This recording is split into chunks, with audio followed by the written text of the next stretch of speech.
everyone, to Public Affairs. I am your host, Kayleigh Aiken, and today I am here with the Executive Director of the Heart of Ohio Homeless Shelter. So why don't you introduce yourself and tell the audience about where you got to where you are today in your career path? Thank you so much for having me, Kayleigh. And so my name is Dana Martin, and the way I got to the shelter was my background is actually in nonprofit. So I've worked for Boys and Girls Club, I've worked for YMCAs, greater urban leagues, and so when I came to Marion, the previous job that I had was hospice. And so I loved it. I was a volunteer coordinator, and then I was a bereavement coordinator. And within a year, I was there for 8 years, and it was a nonprofit organization when I started. And the 2 times that it was purchased within a year, it was by a for-profit company. And so the atmosphere was changing, which, just kind of made me feel that maybe some of the quality might not have been there the way that I was used to it. And that is just an example of what you get when you work for a nonprofit. And I was sitting at my desk because I felt like the position that I was working in, I just had this feeling that they were going to centralize it, right? And so it was just so heavy on me, and I was sitting at my desk, and all of a sudden I had this download, right? Never really had a download before. And the download was nonprofit, Marion, Ohio, Executive Director. And I was the only one in my office, so I was just like, was that you, Lord? And so I repeated it out of my mouth. I was like, nonprofit, Marion, Ohio, Executive Director. I was like, I'm talking to myself. I'm like, I've never been an executive director before. And all of a sudden, the voice said, I have already prepared you for where I'm getting ready to elevate you to. Absolutely. And I said, okay. And so I Googled that. And the only thing that came up was the shelter. And I said, oh, Jesus, I've never even worked at a shelter before, right? But I followed instructions, right? And so the rest is history. Yeah. And I love it.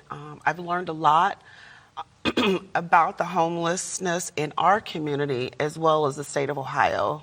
And so it was a learning curve for me, but it was an easy learning curve because I have always been a person that serves in our community.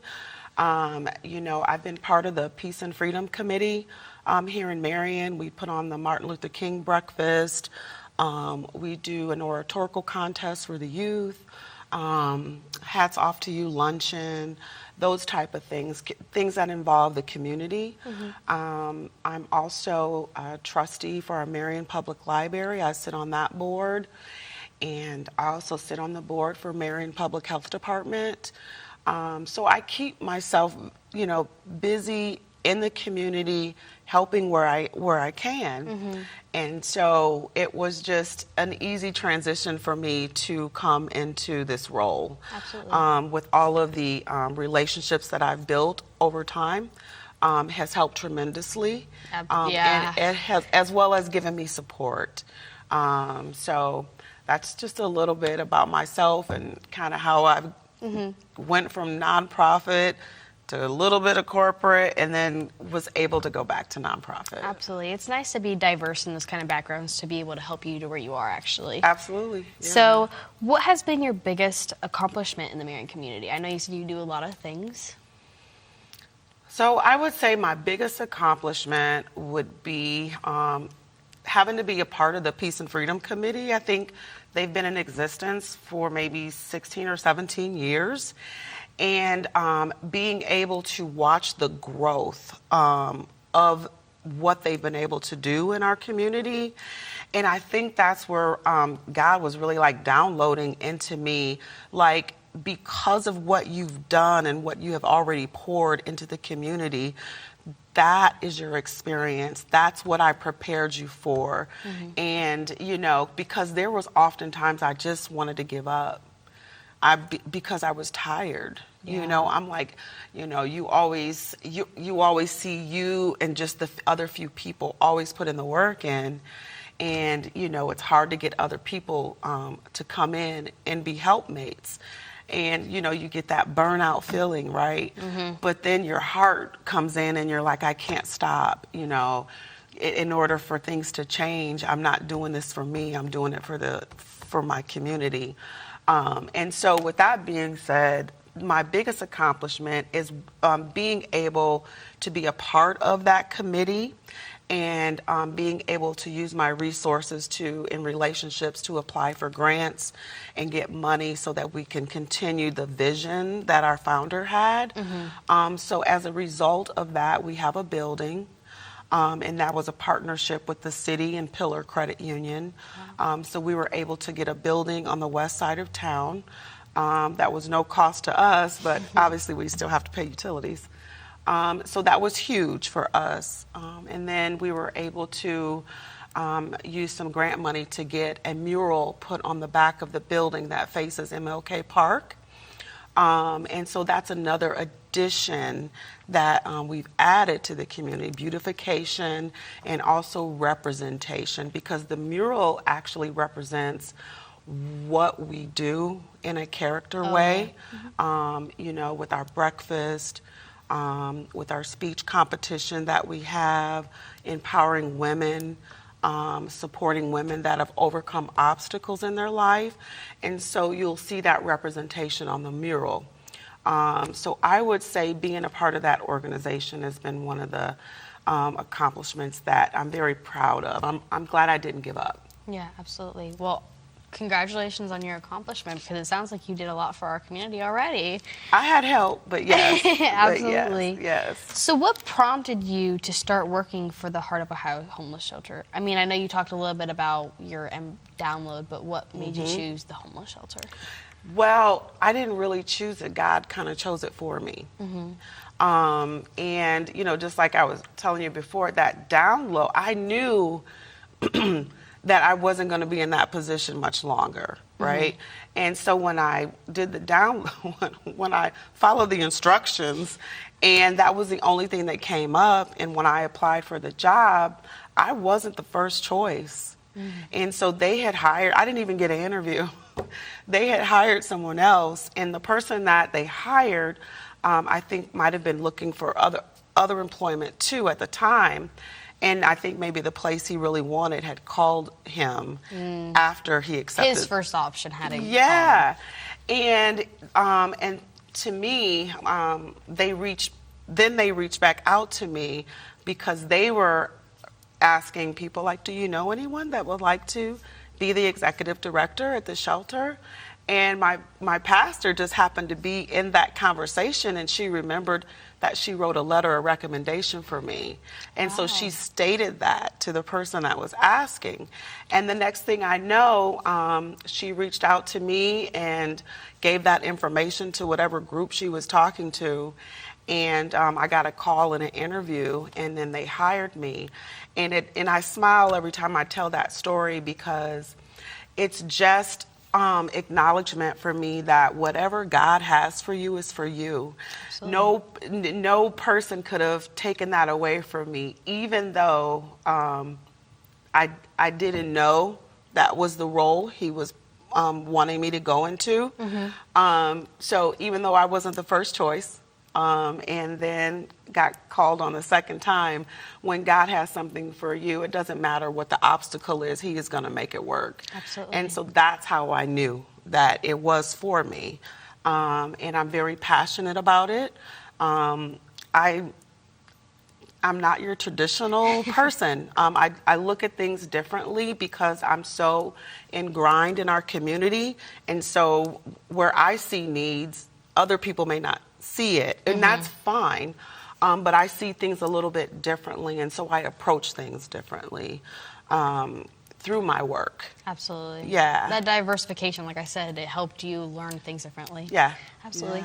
Yeah. So what is the name of your children's book and the idea Oh behind my it? gosh, I should have brought one.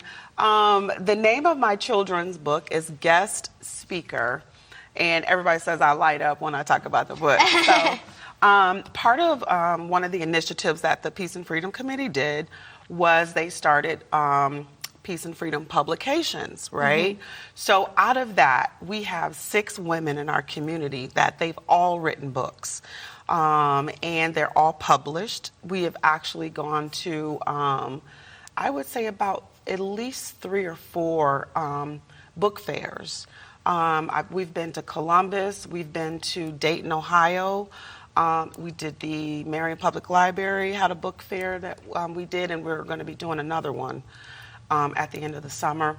But my book is called Guest Speaker, and it's a children's book. The book actually, our assignment when we wrote our book is we wanted, obviously we're very big on literacy, and so we wanted the book because we want them in the schools, in our schools. We wanted it to have some type of connection to Marion. So that was my only assignment. So, I don't know if you're familiar with Silky Ray. He does the Marion Blues Station. Okay, so his name is Ray Macklin. That's his name. But his radio name or whatever is Silky Ray. And so anyway, I had previously had conversations with him before. And I was sitting at my desk at the job I had before this one. And I had a little bumper sticker that he had given me, and I was looking at it, and then that's when my whole book clicked. And so my book is actually about a retired musician that goes and visits a classroom, and his whole purpose is to introduce them to music instruments. And so he's the guest speaker, and a part of that book talks about the main character. And the main character is actually Silky Ray. And he's the little boy in the book. And one day, the Popcorn Festival came to town. And so his family took him to the Popcorn Festival. And he heard, because, you know, Marion, they have like music, like every other block, they have a stage with music. And he heard these horns playing. And he was fascinated by hearing these horns, this band, and the band was called the Hornets, right? The horns. The band was called the Hornets, and through that, he had told his father that I got to play a trumpet. I got to play a trumpet. But the lesson behind it is his father said, "Okay, but you're going to have to earn your own money to make it." And so part of the book talks about how young Silky Ray went about earning money as a little boy to save money to make this purchase. And he finally did save enough, and his father took him to the music store downtown, the one on the corner. And that's in the book. You know, so his father took him there and signed him up for lessons. And through that, he's joined the band in school. He took that music with him to college, and then he became an instructor, and then he retired from that. But the whole point of the book is introducing children to music. Absolutely. So I love the book, and I dedicated it to my son. Absolutely. Yeah. Well, thank you for sharing about that. Absolutely. You can really tell where your love for Marion comes from. Oh, thank you. Absolutely. And we are going to be taking a short break, so I will see you soon.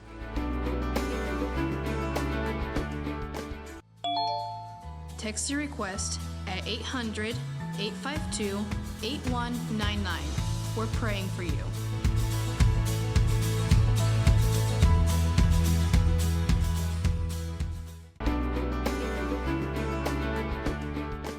Welcome back to Public Affairs. We are back from our break. We will now be talking about your Athena Award nomination. Wow. Oh, the Athena Award. I was totally shocked, first of all. I was nominated by 2 different individuals for the Athena Award. And the Athena Award actually comes from the organization in Marion, and they're called the Marion Women's Business Council. Okay. And I was introduced to them when I first moved here about 22 years ago. I had worked with a woman that was actually one of the founders of starting that chapter here. And in her office, there sat this beautiful statue. And it was like you would just stare at the statue in awe because it was so beautiful. And you knew it meant something, right? And so I was asking her about this statue, and that's when she told me that she was a part of this Women's Business Council, and their whole purpose is to bring women together once a month that work in the industry, whatever that may be, whether you're, a teacher, you work for an insurance company, for hospice, or whatever the case may be, but just supporting women in the workforce in a way that empowers them. And so she invited me, and I went to a couple of their meetings. And, throughout my career here, I've been a member for a couple years and then just didn't have the time to commit to it. So, fast forward, yes, I was nominated this year for the Athena Awards. And I think there may be like 10 other women that were nominated. And it's really nice because I've worked with, on some capacity, the majority of them. Yeah. And, so to be on that ticket with all these trailblazing women, that is the honor for me. I don't do things to be in the spotlight. I just kind of do things to make our community better, to help people where they need to be helped, to build connections that I think would, they can collaborate on something that's great. That's just kind of what I do. But to be nominated is an honor, and that really is the award for me. Absolutely. Well, I wish you luck. Thank you. But now we'll kind of jump into more about the homeless shelter. Okay. So what are some of the most significant challenges that the shelter has faced recently, and how have they overcome them? Yeah, so some of the challenges are we're a 28-bed facility, and so we have a men's side, and then we have a women and family side. Okay. So women and family are on one side of the building, and the men are on the other side of the building. And what happens is we kind of get filled up to the point where we're not at 28. We may be at, 20, 22. But if you're 57 or over, or if you have any medical conditions, we won't put you on a top bunk. And so that's what keeps me up at night, is having to turn someone away, knowing that we do have a bed, but it's on a top bunk. And so your hands are tied. There's regulations, and you can't. So that part breaks my heart. I have talked to a few people in the community to see if there may be the possibility of maybe reconfiguring the beds, because the beds we have are metal. Okay. And so if we could kind of redesign maybe the beds, in taking some of the top bunks down, because what we're working with now, they don't fit in the rooms. So those are one of the things that's challenging. It keeps me up at night. Yeah. Having to turn someone away, but we always have an option when we turn someone away. We always say you give them some other options of where they might be able to go. And the other thing that we do is we do diversion call. When they call in, we try to do diversion. Because oftentimes if they're already in a place, there's ways that we can help keep them there. And so we offer that information to them as well. So, absolutely. Yeah. So what are some of the core programs or services that the shelter provides for residents? Yeah, so our main goal at the shelter is we're emergency housing. And our main goal is to make sure that you are working, and also make sure that you receive housing. And so the way it works, unless you're retired. If you're retired, then we're just helping you look for housing and helping you get your, whether it be Social Security or your retirement, helping you get that stabled again. But so you have 45 days. You can stay at the shelter, a minimum of 45 days.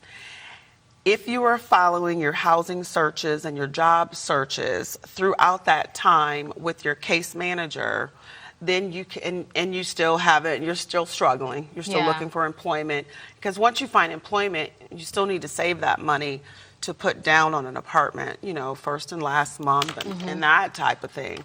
So if they are following their program with their case manager, then they can stay up to 90 days in our facility. Yeah. And we provide support for that as well. And we also have resources because sometimes people are struggling with substance abuse or mental health. And so we do have a lot of resources, or I like to call them community partners, is what I like to call them, that we reach out to provide additional support for them, so that, they have tools and tricks to prevent them from getting in that situation again. We use community action. They're big support to us in a lot of different ways. We use Brightview. They are where the video store used to be on Main Street. We use them a lot too. So people don't realize what we really have in our community and how well we kind of work together. It just kind of flows. And we all do the best that we can to provide the services that, people in need deserve. Yeah. So off of that, I'm piggybacking. Yeah. How many long-term people do you have? You said they can stay up to 90 days. Do you have people that come in and out a week or two? That's a good or question. Are they more long-term That's people? a good question. So if someone exits our program, like say someone, you can stay up to 30 days, right? Okay. If you go in, if you're doing everything, you can stay past 30 days up to 90, or 45 days, up to 90 days, right? So if someone exits our program because they got a job, they got a house, or they moved in with a family member, whatever that case may be, they can come back to the shelter after 30 days. They can return back to the shelter. Okay.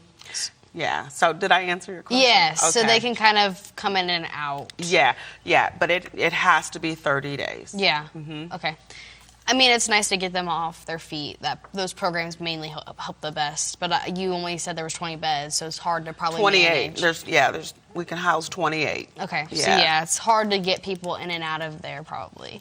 So you talked a little bit about the old video store. So do you collaborate with other local organizations or service providers to offer support? Yeah. I mentioned Community Action. They have a great facility over there, and they do a lot for our community. But one of the things that they do with us is, they'll have social workers that will come over to our facility, and they're actually more support to our case managers. Someone may be going through some mental health issues, and they're working on getting them on the right track. And then once they do that, and they have support, financial support to help them get into housing. So they're a big support with that too. Oh, good. So we're coming upon our last sort of question. So Okay. you talked a lot about Marion. Obviously, that's where we're located. So what are the primary sources of funding for the shelter, and how does the community get involved to help the shelter and volunteers that play a part? So the shelter's primary funding comes from the state of Ohio. We get 50% of our funding comes from the state, and the other 50% is my job to match, and which really isn't hard. We get support from Marion Community Foundation. We get support from United Way. In our community, because what a lot of people don't know is we serve 6 counties. So we serve, we'll see if I get this right, Marion, Delaware, Wyandotte, Union, Crawford, and did I say Delaware? No. Oh, there you go. I got them all but that one, in Delaware. So because we serve all of those counties, gives us the opportunity to apply for grants coming from those communities. So, you know, we serve, like the Marion United Way supports us, but also Union County United Way supports us as well. And so on top of that, we also do donations. You know, people will donate to us. A lot of churches give us monthly donations that they take from their members that they have.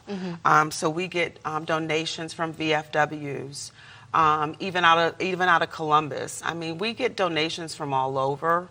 One of our biggest drives that we do is our Christmas mailer. So we send out about 1,200 letters. Wow. And the letters, from that, we typically bring in between $25,000 to $40,000 just from the letters that we send out. And we do that annually. Yeah. So there's different things that we do. I'm always looking to apply for grants and things of that nature. Those to support our programs, and then also those just to support the shelter, just upkeep and things of that nature.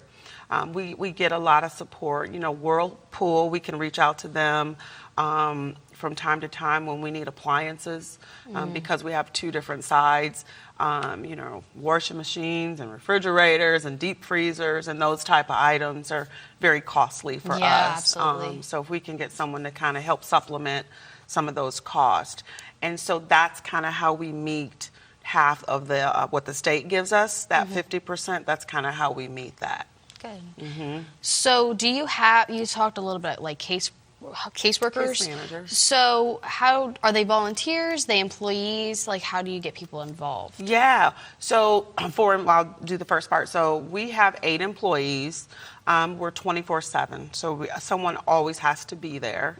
And so we just hired 3 people. So we had, 2 people. We had 6 employees. 1 left, so I had to hire 3. I had just hired 3 more, and so it's making it a lot better.